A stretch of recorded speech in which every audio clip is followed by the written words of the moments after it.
रामकृष्ण हरी मंडळी, हे बघा, एका गावात एक शेतकरी असतो. त्या शेतकऱ्याकडे भला मोठा खिल्लारी बैल असतो, पण त्याला काहीतरी आजार असतो. तर डॉक्टरने सांगितलं की 1 महिन्यामध्ये हा बैल मरणार आहे.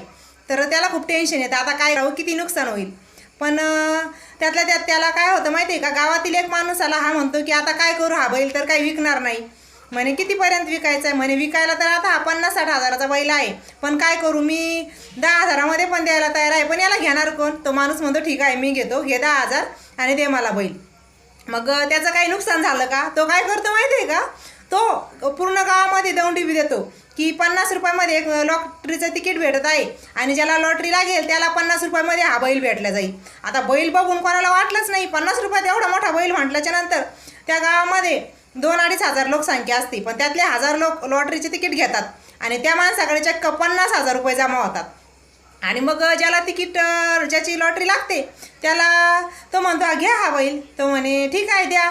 म्हणे अरे पण हा बैल, हे बघ त्या बैलाचे रिपोर्ट, तो बैल 1 महिन्यात मारणार आहे, तू काय कर, 50 रुपयाच्या बदल्यात तुला 2,000 घे.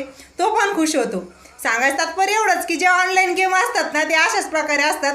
आपल्याला वाटतं आपल्याला 50 रुपयामध्ये 2,000 रुपये तरी भेटले ना, मग याच्यात मूर्ख कोण, तो 2,000 रुपये देणारा की कोण, आता हे तुम्ही मला सांगा.